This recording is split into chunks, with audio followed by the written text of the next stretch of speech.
നമസ്കാരം. ഞാൻ ഈ പറയാൻ പോകുന്ന ഒരു കഥ പണ്ട് ഞാൻ ഫേസ്ബുക്കിൽ പറഞ്ഞൊരു കഥയാണ്. വീണ്ടും ആവർത്തിക്കുന്നതിൻ്റെ കാരണം എന്താണെന്ന് വെച്ച് കഴിഞ്ഞാൽ, ഒരേ തെറ്റ് തന്നെ വീണ്ടും വീണ്ടും പലയിടത്തും ഉണ്ടാകുന്നുണ്ട്. സംഭവം ഇതാണ്.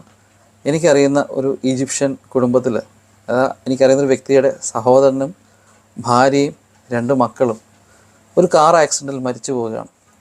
ഈ മരിച്ചു പോയതിൻ്റെ കാരണക്കാർ ശരിക്കും പറഞ്ഞാൽ ഒരു ഇന്ത്യൻ കമ്പനിയിലെ വാനാണ്.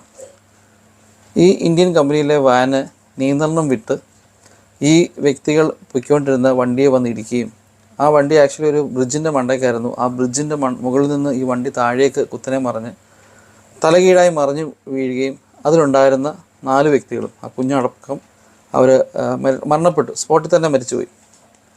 ഈ ഇന്ത്യൻ കമ്പനിയുടെ വാന് എങ്ങനെയാണ് നിയന്ത്രണം വിട്ടത് എന്ന് ചോദിച്ചു കഴിഞ്ഞാൽ, ഡ്രൈവർ വണ്ടി ഓടിച്ചുകൊണ്ടിരിക്കുകയായിരുന്നു. ഈ സ്വാഭാവികമായിട്ടും ഡ്രൈവർ സീറ്റിന് അടുത്തിരിക്കുന്ന ആൾക്കാർ കാണുമല്ലോ. ഇന്നിപ്പോൾ പലപ്പോഴും ഈ രാത്രി സമയത്തൊക്കെ വണ്ടി ഓടിക്കുമ്പോൾ നമ്മൾ ചിലപ്പോൾ മൊബൈലോ മറ്റു കാര്യങ്ങളൊക്കെ യൂസ് ചെയ്യാറുണ്ട്. ചിലപ്പോൾ ചില തമാശ വീഡിയോകളൊക്കെ കാണാറുണ്ട്. പല ആൾക്കാർക്കും അറിയാൻ വയ്യാത്ത വലിയൊരു ബേസിക് ക്വാളിറ്റി എന്ന് വെച്ച് കഴിഞ്ഞാൽ, പല ആൾക്കാരും വീഡിയോ, പ്രത്യേകിച്ച് ഒരു കോമൺ ഒരു വെഹിക്കിളിൽ യാത്ര ചെയ്യുമ്പോൾ ഈ ഹെഡ്സെറ്റോ അല്ലെങ്കിൽ ബ്ലൂടൂത്തോ ഇതൊന്നും ഉപയോഗിക്കാതെ വീഡിയോ ഇരുന്ന് ഫോണിൽ കാണും. ചിലപ്പോൾ ചിരിക്കുന്ന സംഭവമായിരിക്കും, അല്ലെങ്കിൽ എന്തെങ്കിലും ഒരു ഭയങ്കര ബാക്ക്ഗ്രൗണ്ട് മ്യൂസിക്കുള്ള ഒരു കാര്യമായിരിക്കും. ഡ്രൈവർ വണ്ടി ഓടിക്കുമ്പോൾ ഡ്രൈവറിൻ്റെ ശ്രദ്ധ സ്വാഭാവികമായിട്ടും ഇപ്പോൾ എൻ്റെ അടുത്ത് ഒരാൾ കോമഡി വീഡിയോ കണ്ടു കഴിഞ്ഞാൽ സ്വാഭാവികമായിട്ടും ആ വീഡിയോയിലേക്ക്, ഈവൻ കണ്ട വീഡിയോ ആണെങ്കിലും അല്ലാത്ത വീഡിയോ ആണെങ്കിലും എൻ്റെ ശ്രദ്ധ ചിലപ്പോൾ ആ വീഡിയോയിലേക്ക് പോകും.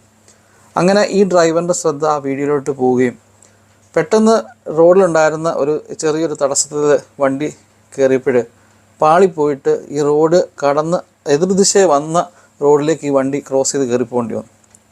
അങ്ങനെ വന്നപ്പോഴാണ് വണ്ടി അപ്പുറത്ത് കയറിപ്പോയി. ഇത് അവിടെ നിന്ന് വണ്ടി കൺട്രോൾ യാതൊരുമാ രീതിയിലും കിട്ടാതെ വന്ന് തൊട്ടപ്പുറത്ത് വന്ന് ഇടിച്ച് തെറിപ്പിച്ച് ഈ വണ്ടി, എതിരെ വന്ന വണ്ടി ഇടിച്ച് ആ വണ്ടി താഴെ, ചെറിയൊരു ബ്രിഡ്ജായിരുന്നു, അതിൻ്റെ താഴേക്ക് റോഡിൽ വന്ന്, ഫ്ലൈ ഓവർ പോലൊരു സംഭവമാണ്, അതിൽ വന്ന് താഴെ വന്ന് വീണ് അവർ മരിച്ചു പോകുമായിരുന്നു. ശരിക്കും പറഞ്ഞു കഴിഞ്ഞാൽ, ഞാൻ വീണ്ടും പറയുന്നു, യാത്ര ചെയ്യുമ്പോൾ നമ്മൾ ഫോൺ യൂസ് ചെയ്യാത്ത ഒരു കുഴപ്പമില്ല. നിങ്ങൾക്ക് വീഡിയോയോ പാട്ടോ എന്തുവേണമെങ്കിലും കേൾക്കാം. അത് നിങ്ങളുടെ സ്വകാര്യതയായിരിക്കണം. ഒരു ചെറിയ ഹെഡ്സെറ്റോ അല്ലെങ്കിൽ ഒരു ബ്ലൂടൂത്ത് സാധനം ഉപയോഗിക്കുക. ഒരു പക്ഷേ നിങ്ങളുടെ ജീവനോ അല്ലെങ്കിൽ നിങ്ങൾ കാരണം മറ്റൊരാളുടെ ജീവനോ വളരെയധികം അപകടത്തിലാക്കാം. ഈ കഴിഞ്ഞ ദിവസം കൂടെ ഞാൻ ഈ ഈജിപ്ഷ്യൻ വ്യക്തി, അയാളെ കണ്ടിട്ട് രണ്ട് വർഷത്തോളം ഏകദേശമായി, ഈ അടുത്തതേക്ക് കണ്ടു.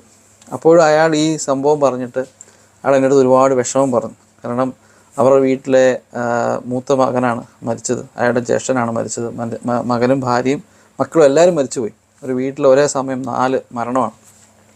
അതും നമ്മൾ ഇന്ത്യക്കാർ കാരണം.